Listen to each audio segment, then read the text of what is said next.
Good morning, students. How are you? I think that you are fine and that you are ready for the reading of today's lesson. Today we are going to read chapter number 6, Journey of a Plant. In this lesson, we will read about the process of seed to grow in a plant. यानी इस lesson में हम ये पढ़ेंगे कि किस प्रकार से एक बीज पौधे में बदलता है। इससे पहले की क्लास में आप लोग प्लांट के बारे में पढ़ चुके हैं। Plants are very useful for us. Plants हमारे लिए बहुत यूज़फुल है। Different parts of the plants are good for use as food. अब प्लांट्स के जो भी डिफरेंट पार्ट्स हैं ये हमारे लिए खाने के रूप में काम में आते हैं। Plants gives us wood, food, clothes, medicines and many more things. They are very important for us because they gives us wood, food, clothes, medicines and many more things. In this lesson we will read about a process of plant and there are two characters who are talking about it. Then we are going to start. Formation of new plants. There are two characters, Monu and Goody. They are talking about it. Now listen carefully and see in your notebook. Monu. Goody, look, many new and small plants are seen under the neem tree. Goody, देखो नीम के पेड़ के नीचे बहुत सारे छोटे छोटे पौधे हमें दिखाई दे रहे हैं। Good day. Yes brother, there are many small plants, के यहाँ बहुत सारे छोटे छोटे पौधे हैं। From where have they come, अब ये सब कहाँ से आए। Who brought these plants here, इन पौधों को यहाँ कौन लेकर आया। Monu, good day, these plants grow on their own in the rainy season, कि ये जो प्लांट्स है ये बारिश में अपने आप उग जाते हैं।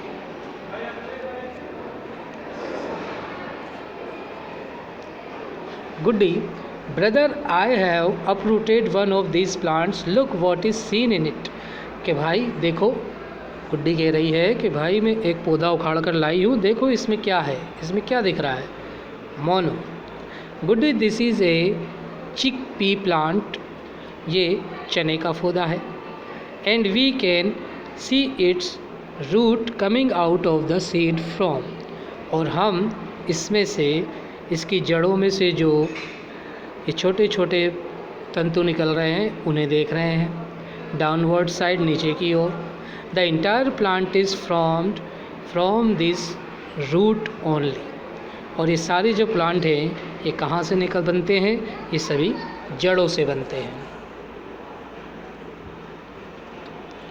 अब now you can see the picture of the plant.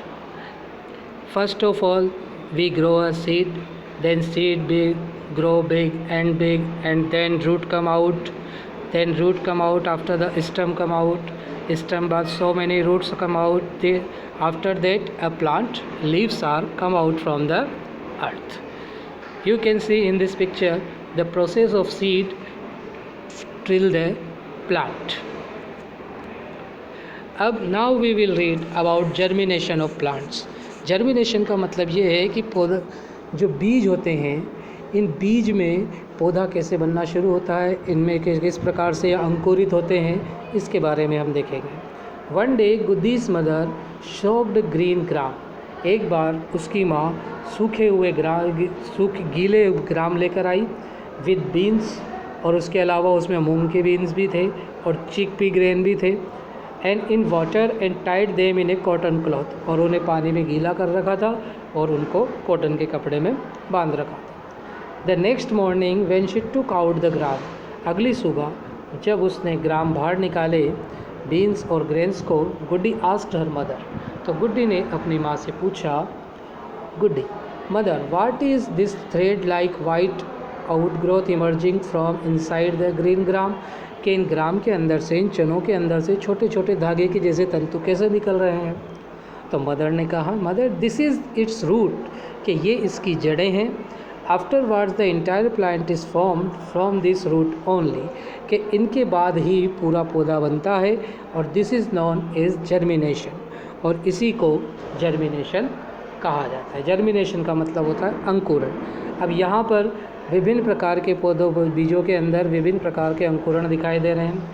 हर एक में अलग अलग प्रकार के बीज रखे हुए हैं, और इन बीजों के अंदर किस प्रकार से जड़ निकलती है, फिर जड़ से फिर पेड़ पौधा बनता है, फिर पत्तियाँ निकलती हैं, इनके बारे में बताया गया है।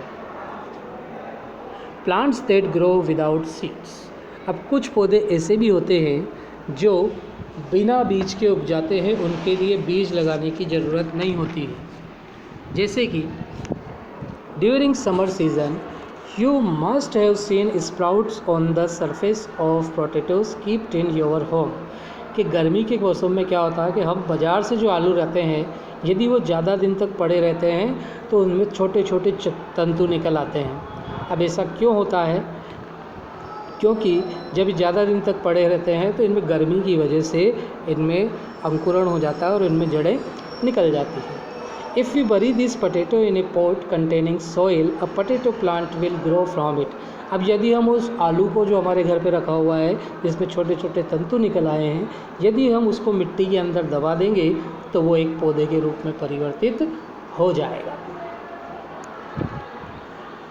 और उसी के उसी के समान similarly if we put a leaf of Bryophyllum, यदि हम ब्रायोफिलम की पत्ती को भी एक गमले के अंदर डाल देते, इन ए पोट कंटेनिंग ऑयल, यदि उसको एक गमले में रख देते हैं जिसमें ऑयल होता है, then a new plant will grow from that leaf, तो उससे उसकी पत्तियों से एक नया पौधा उग जाता है। यानी इसकी ब्रायोफिलम की पत्तियों से ही नया पौधा विकसित होता है,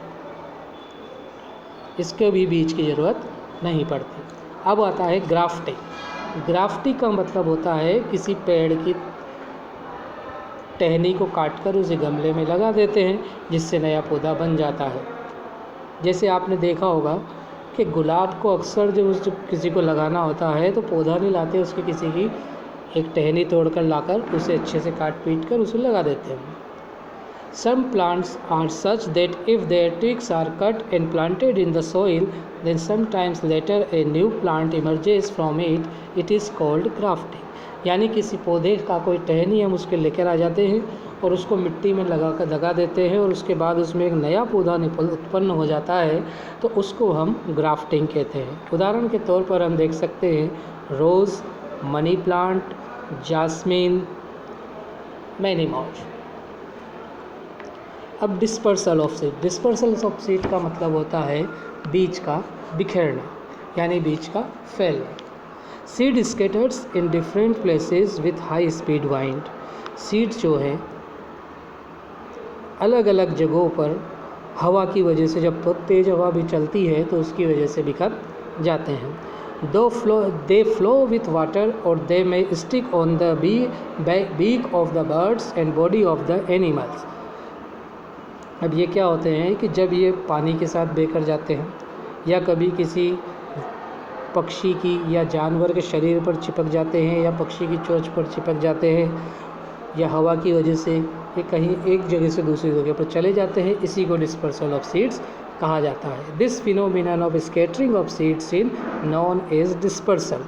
और यही सिद्धांत जो बीजों को बिखेरने के, जो बीजों को एक जगह दूसरी जगह पहुंचाता है, बिखेरता है, उसी को हम डिस्पर्सल ऑफ सीड्स के नाम से जानते हैं। अब विभिन्न प्रकार के जो प्लांट्स हैं वो विभिन्न जगहों से लाए गए हैं। जैसे कि टी जो है वो चाइना से लाई गई है, कॉफ़ी अफ्रीका से लाई गई है, लेडी फिंगर भी अफ्रीका से लाई गई है, कलीफ्लावर यानी फूल गोभी, ये भी यूरोप से लाई गई है, और पीस जो होते हैं मटर, ये भी यूरोप से लाए गए हैं। तो बहुत से प्लांट्स हैं जो हमारे यहाँ पर नहीं थे, इनको बाहर से लेकर आए। अब टी जो है ये चाइना में उगती थी और चाइनीज़ ने इसको 1700 साल पहले उगाना शुरू किया था। इसके टेस्ट की वजह से और इसके मेडिसिनल वैल्यू की वजह से ये दवाई में भी काम आती है और टेस्ट भी अच्छा होता है। और टी को इंडिया में ब्रिटिशर्स के द्वारा लाया गया था।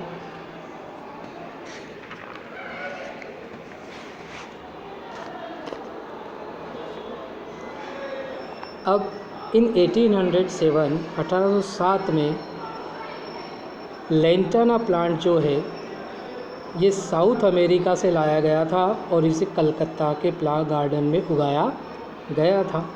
A British officer boat A eucalyptus plant from Australia, और इसके अलावा एक जो ब्रिटिश ऑफिसर था वो ऑस्ट्रेलिया से यूकेलिप्टिस का प्लांट्स लेकर आया था और इसे नीलगिरी की पहाड़ियों में तमिलनाडु में जाकर उसने उसे उगाया था। Is this also called Nilgiri, और इसको नीलगिरी भी कहा जाता है। और 1950 में अमेरिका से गेहूं का पौधा लाया गया था। ये गेहूं का पौधा बाद में यहाँ जाकर लगाया गया। और इसके अलावा पार्थेनियम भी ऐसा ही पौधा है जो कि बाहर से लाया गया और इसको गाजर घास भी कहा जाता है। उसी के जैसा एक और पौधा है यूकेलिप्टिस, जिसके पहले मैंने आपको बताया ही है कि यूकेलिप्टिस भी एक ऑस्ट्रेलिया से एक ऑफिसर के द्वारा लाया गया था और तमिलनाडु में उगाया गया था। तो now we will read in this lesson some topic, they are formation of new plants, यानी नया पौधा कैसे बनता है, जर्मिनेशन ऑफ सीड्स में अंकुरण कैसे होता है, इसके बारे में हमने पढ़ा। Plants that grow without seeds, ऐसे पौधों के बारे में पढ़ा जो बिना बीजों के उग जाते हैं। डिस्पर्सल्स ऑफ सीड्स के बारे में पढ़ा कि भाई किस प्रकार से बीज जो है एक स्थान से दूसरे स्थान पर चले जाते हैं, बिखर जाते हैं। और कुछ प्लांट्स के बारे में पढ़ा जो कि फॉरेन कंट्रीज से लाए गए थे। तो okay, now we are going to end the class, I am going to end the class. In next class we will do the question answer of this lesson. I think that you can understand it. Okay, bye.